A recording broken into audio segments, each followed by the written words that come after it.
voir dedans un peu la Guinée.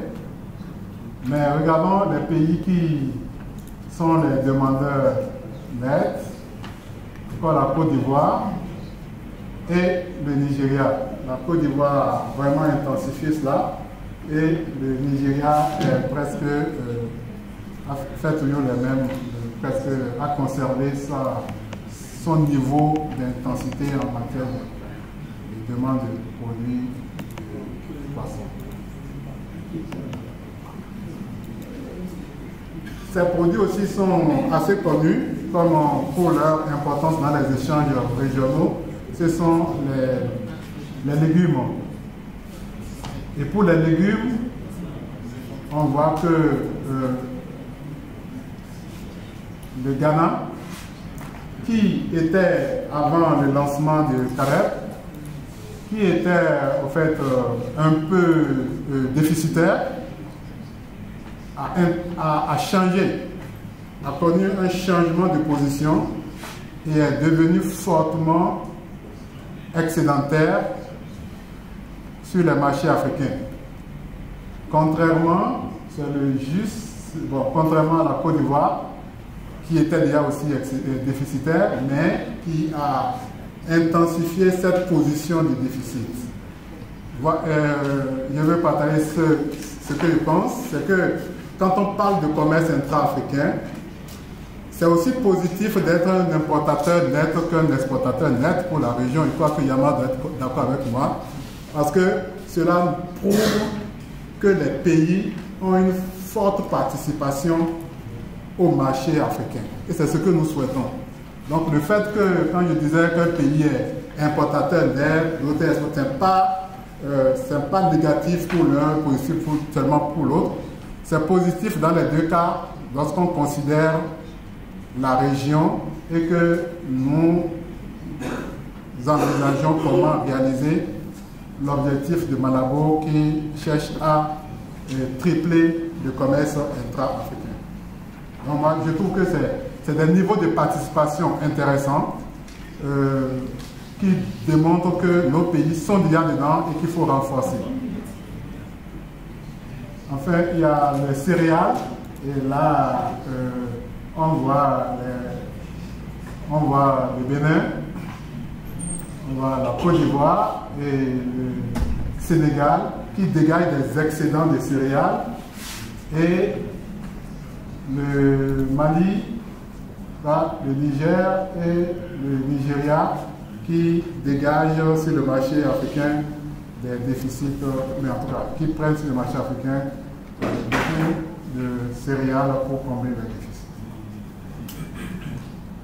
Enfin, il y a les huiles alimentaires qui sont aussi des produits importants au niveau des échanges. Et le schéma qui sort là, nous voyons la Côte d'Ivoire qui ici était excédentaire, mais a fortement intensifié cette position entre les deux périodes. Par contre, le Sénégal et je dirais le Mali ont plutôt intensifié leur niveau de besoin à prendre sur les marchés africains. Je ne voulais pas présenter au fait ceci, mais j'ai entendu Ousmane en répondant pour mettre ça à quelqu'un. Donc je l'ai mis rapidement. Sinon, ce que nous avions, que vous allez trouver dans les documents, ce sont ces résultats qui vont commenter, mais pays par pays. Là, je vais le commenter pour la région Afrique de l'Ouest en tant qu'entité. Il s'agit de quoi? Je crois que quelqu'un va poser la question de savoir est-ce que nous documentons ce qui se passe au niveau des harcèlements, au niveau des tracasseries routières. Donc Ousmane vous parlait de ce travail qu'on a fait. Ici, vous avez une projection de comment le commerce intra-CEDEAO va évoluer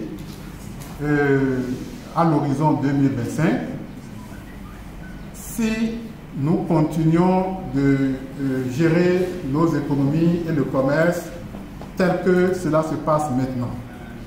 Donc, dans ce scénario de continuation des choses telles qu'elles se font, donc ça dit avec tracasserie, avec tout ce que nous savons comme blocage au commerce, si tout reste comme ça, nous voyons sur ce graphe que les céréales, aussi bien les autres produits alimentaires, le bleu, le jaune, là, vont connaître une augmentation avec une pente assez forte. Donc, ça va pratiquement suivre les besoins avec toute la démographie, tout ce qui, avec toutes les questions d'urbanisation. Donc, le commerce intra-CEDEAO va croître de cette façon, dans la continuation des choses. Le graphe que je vais vous montrer maintenant va nous dire de combien les pentes de ces courbes vont être propulsées ou bien vont être augmentées. Donc les tuyaux que vous avez maintenant plutôt montrent de combien ces pentes vont être amplifiées, c'est-à-dire de combien le commerce va s'amplifier si nous réalisons 3 scénarios, mais si nous réalisons les recommandations qui peuvent être liées à 3 scénarios que je présente ici. Le premier scénario consiste à faire des efforts pour réduire les coûts de commerce régional de 10%. 10% seulement. Le deuxième scénario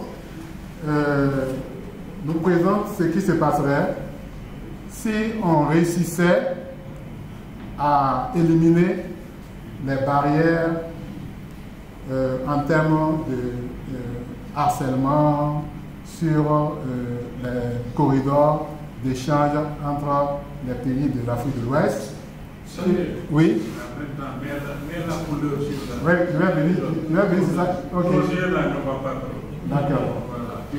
Donc, ok, en bleu. Merci, docteur. En bleu, donc c'est le premier scénario qui est décrit, réduction des coûts de commerce.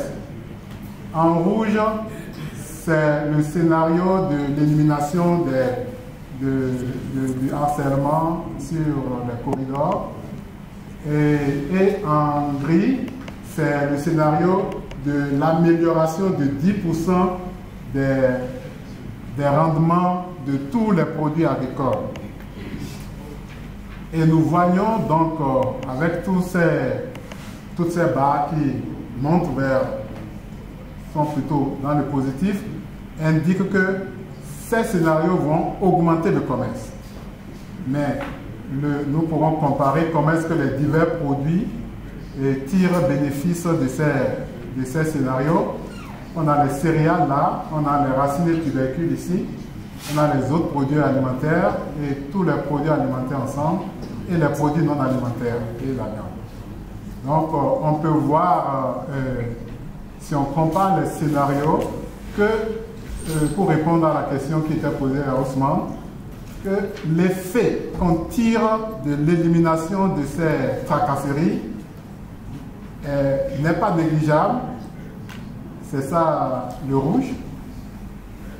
Il est, même au niveau des autres produits alimentaires, autres que les céréales et les racines de tubercules, l'effet qu'on en tire est même plus élevé que l'effet qu'on tire de la réduction des coûts normaux de transport ou l'amélioration des rendements.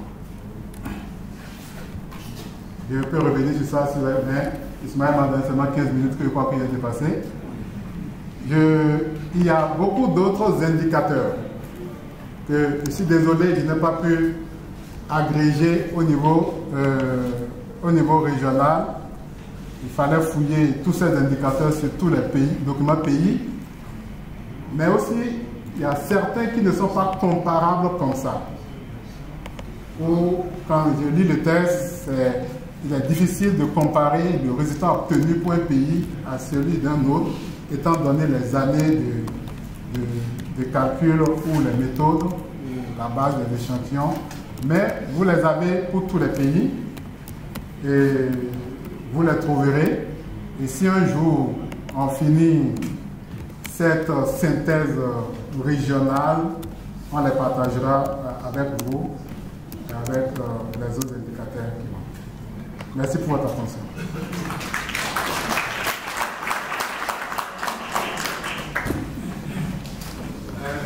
J'ai compris que Ismaël va marcher.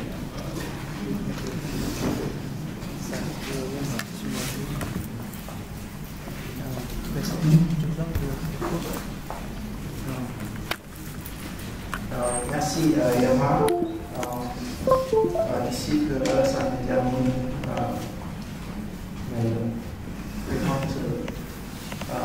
les diapos que je vais dérouler tout à l'heure. Voilà, donc Sunday vous a donné un peu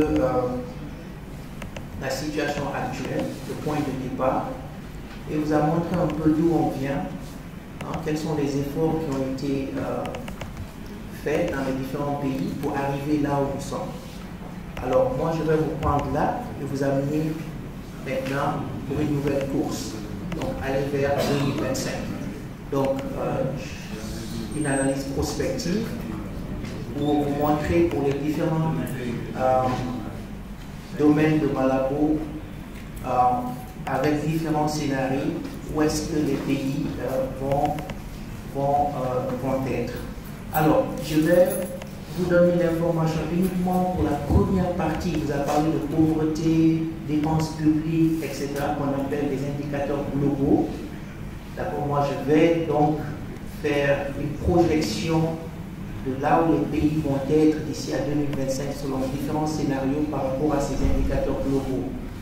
Mais durant l'après-midi, les autres thématiques qu'il a abordées, le commerce régional, les chaînes de valeur,